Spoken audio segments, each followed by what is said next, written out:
In this video, guys, I want to replace the transmission fluid and the gasket on the transmission pan. You see it has some cracks in there, so I think it's pretty old, and since I'm going to be dropping the transmission pan, I might as well replace the gasket and the filter.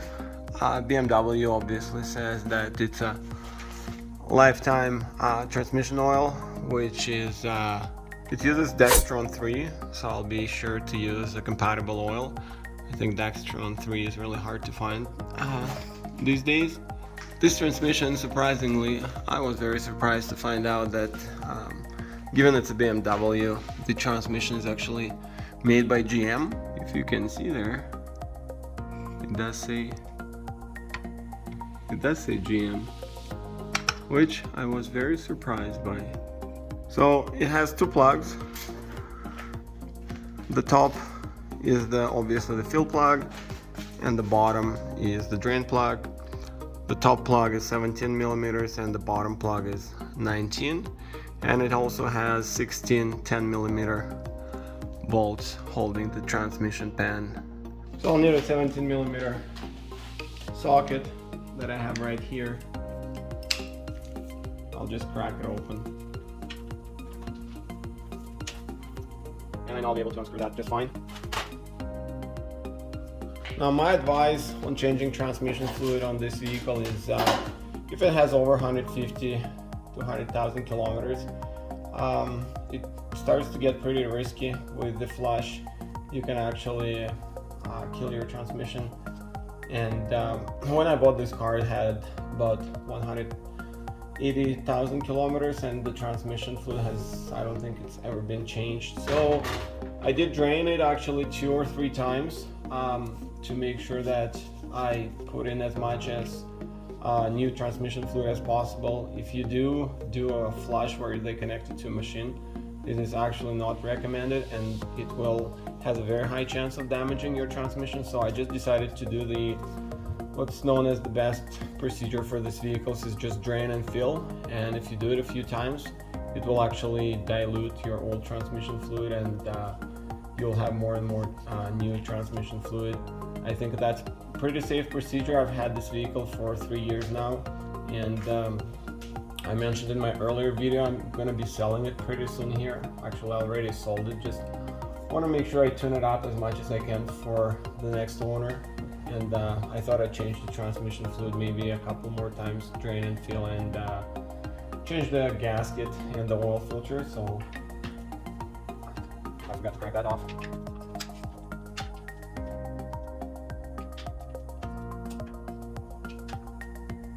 And be careful, there is always going to be a washer that you want to keep. Let's see how dirty that transmission fluid is. It's actually not bad at all.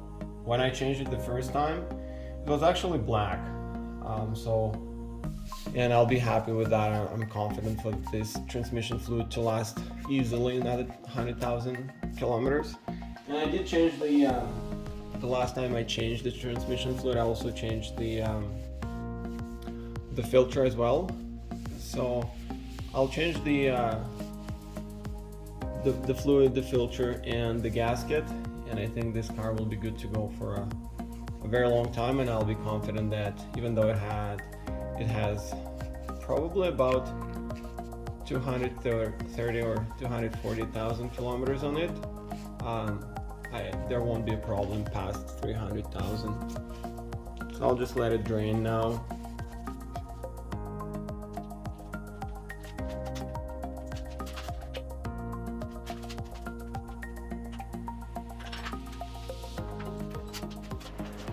And while it's draining, I can just start unbolting the 10 millimeter bolts.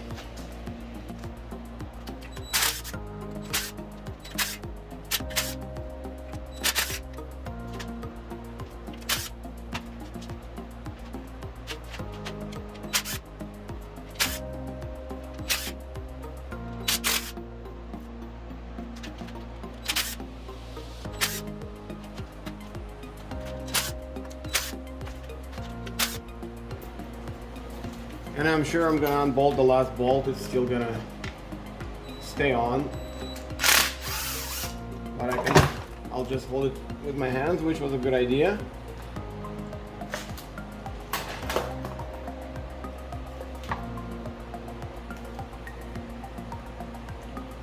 I think because I changed it just 3 years ago, it did not stay baked on.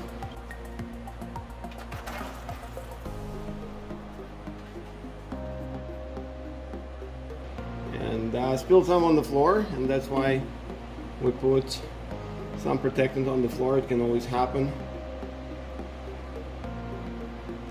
So this is what it looks like inside. So I'll just let it drain and then replace the filter and the gasket.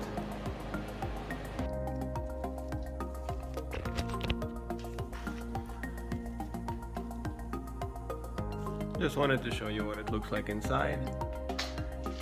And the filter, I can see it has 1, 2, looks like it has 3 bolts. These 2 here and 1 right here.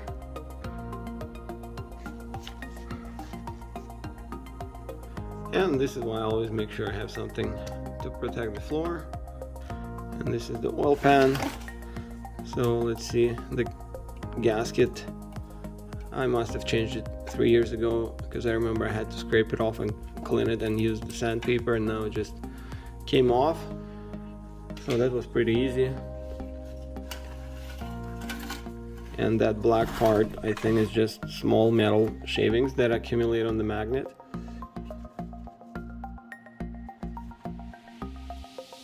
So I'll clean this up. Alright, I almost finished cleaning it up. I'm just gonna take off this magnet and clean it. And I'll get some more wipes to wipe everything off.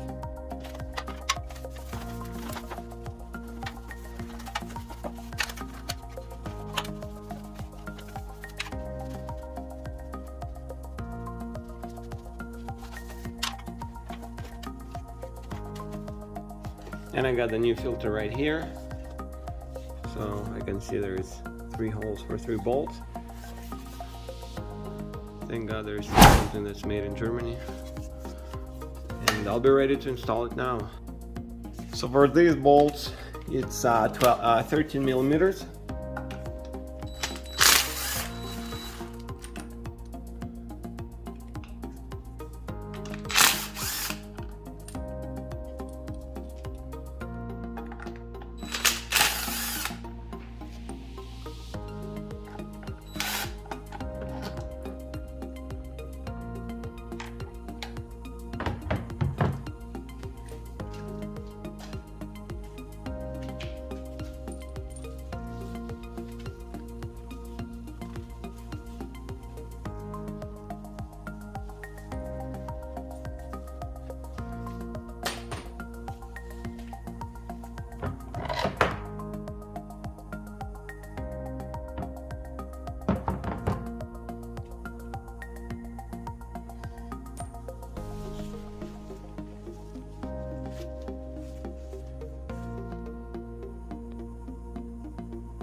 And before installing the new one, I always compare an old part to the new part to make sure that it's the same part.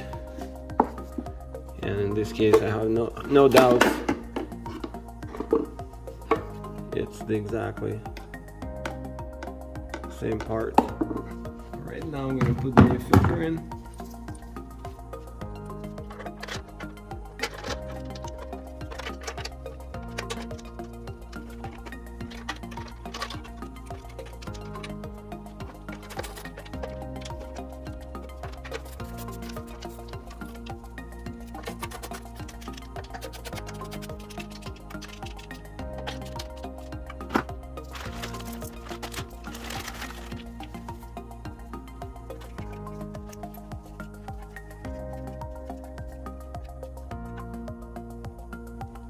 So now all that's left to do is to just bolt up this pan, and I don't use any gasket sealant because I don't need it. The last job I didn't use it and it didn't leak, and it's really easy to change it if I need to, and I can just put some bolts. If I just put the bolts through, then the gasket will stay in place. I don't need to put all of them, but I can just put a few, and that will make the job easier for me installing this pan.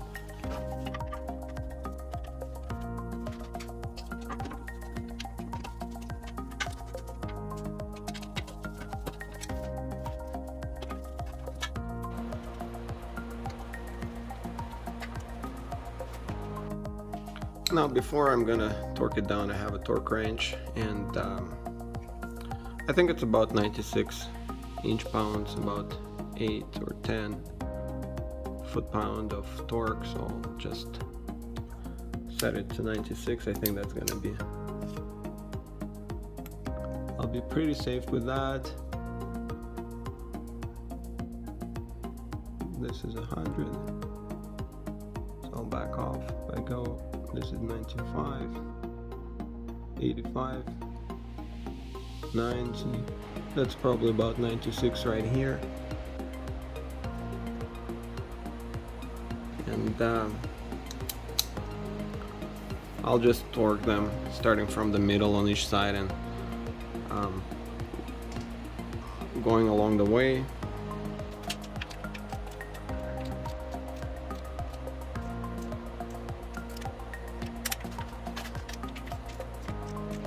This transmission is pretty rare, so I couldn't find the torquing specs for it, but I know that the principle is the same on all of them. Just start in the middle and then go.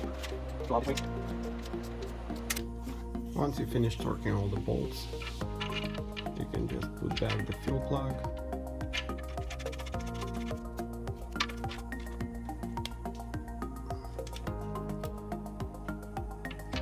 Now all that's left is to fill it up with transmission, and it's hard to find Dextron 3, but this one does meet the specs,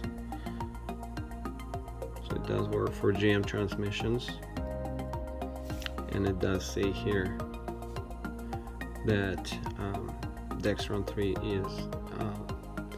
is compatible with this oil. So I'll be using this to fill it up, and a little pump unit like this. The only tricky part is how to attach it, but last time I did it, I just stuck it inside and that worked for me. The supplied hose may not reach all the way to the bottom, so you may need to extend it. So I found a way to secure it, and now we can start pumping. So the transmission oil needs to be filled when it's between 30 and 50 degrees. So I'm just gonna pump a little bit. I'm gonna start the car and let it warm up a little bit, shift through the gears, and then I'm gonna finish filling it up all the way. So I got the car running, and I almost pumped it all the way where the bottle is almost empty.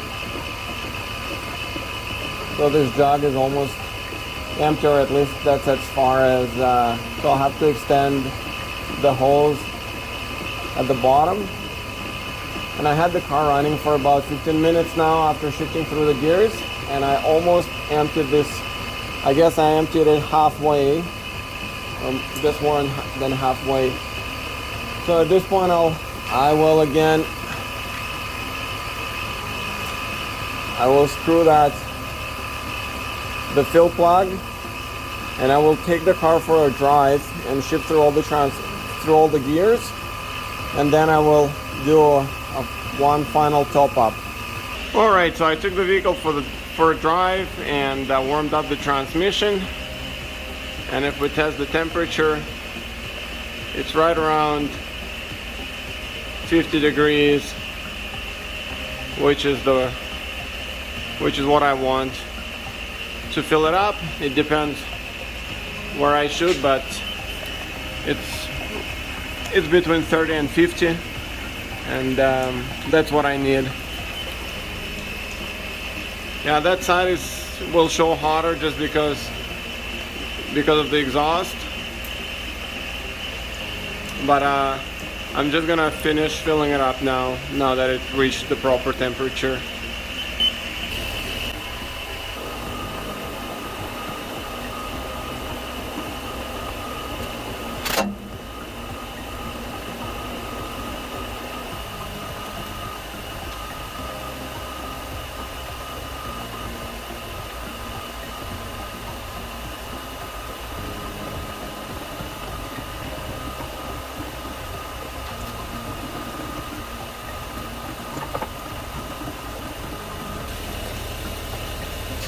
And I think we're just about reaching the point where the transmission fluid starts coming out, but I have another jug, so I'll maybe pump a little bit more. I had some of this Soil liquid moly transmission fluid, which is also compatible, so I'll just finish it off with this.